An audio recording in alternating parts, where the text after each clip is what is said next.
Rosalinda. Kumusta ang restaurant po, mahal ko? Okay naman. May nakita akong ilang kaibigan mo, kinukumusta ka nila. Hindi mo sana sinabi na may sakit ako. Siyempre hindi.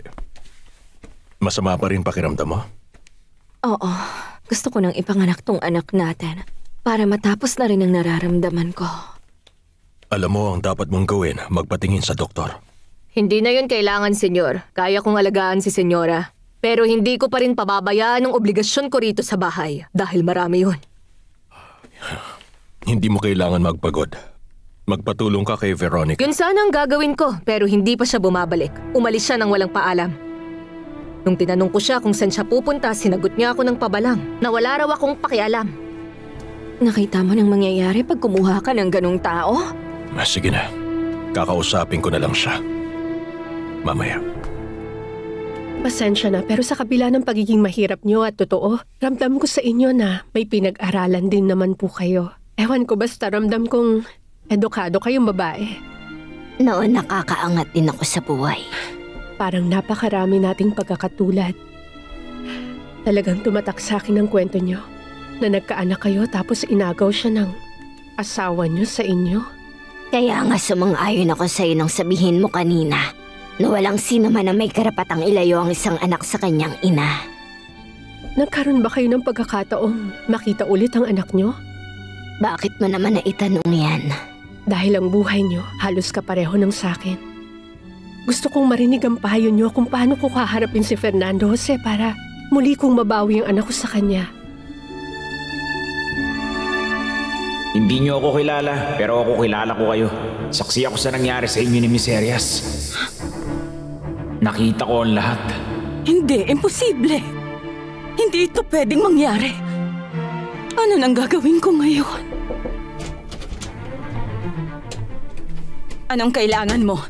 Wala ako sa mood ngayon para makinig sa mga kahangalan mo, Abril. Gusto ko lang sabihin sa inyo ang problema ko kay Beto. Wala akong pakialam dyan.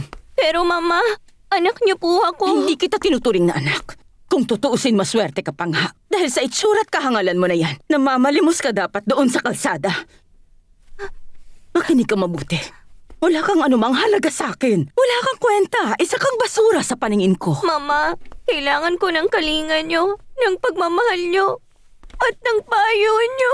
Lumayo ka, utang na loob. Ginugulo mong buhok ko at nagugusot ang damit ko. Senyora, nandito ulit ang mga pulis at gusto raw nila kayong makausap.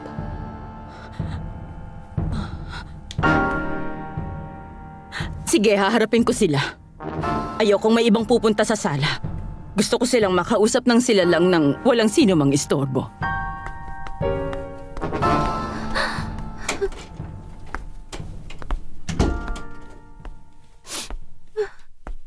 Wala ka ring napala, hindi ba? Walang pakialam sa'yo ang mama mo. Kung minsan namimiss kong kausap ang lalaking yon, si Miss Arias. Buti pa siya nakikinig siya sa akin kapag nagkukwento ako sa kanya. Binibigyan niya rin ako ng payo. Pero patay na siya. O mas magandang sabihin, pinatay siya. Alam mo, Berta, ang totoo niyan, may matagal nang gumugulo sa isip ko. Isang bagay na sinabi sa akin ni Mama bago namin nalaman na pinatay na si Miss Arias. Ano naman yon? Nagpaalam ako sa kanya kung pwede ba akong lumabas at nangako akong hindi ko nakakausapin ang lalaking yon pag nakita ko siya. Tapos sinabi niya habang tumatawa na hindi ko na raw ito makakausap dahil ang mga patay raw hindi na bumabangon sa hukay. Sinabi niya ito sa'yo? Oo. Hindi ko maintindihan, hindi ko rin ito maipaliwanag. Hindi ba sobra na to, pare? Parang nasobra na tayo. Hindi, pare. Makinig ka nga. Dapat natin siyang takutin ng gusto. Huwag kang matakot. Huwag kang kabahan. Hindi ako natatakot. Pero kasi, dumaan siya sa akin sa restaurant. At ang totoo, pagkatapos nung kagabi... Huwag kang maging duwag, pwede. Ngayong umayo na sa atin ang lahat, mag-iingat ka. Bawal kang umatras, ha? Tandaan mo, ito ang gusto natin. Si Beto talaga ang gusto kong pag-usapan namin ni Mama. Usapang babae sa babae. Wala kang mapapala sa akin tungkol dyan. Dahil wala rin akong karanasan sa lalaki. Pakiusap, Berta. Alam kong may maipapayo ka sa akin. Ay, tungkol saan? Si Beto, hindi na babae ang turing niya sa akin o kahit pa bilang asawa niya. Gusto mo talaga ng payo ko? Oo. Iwan mo na si Beto.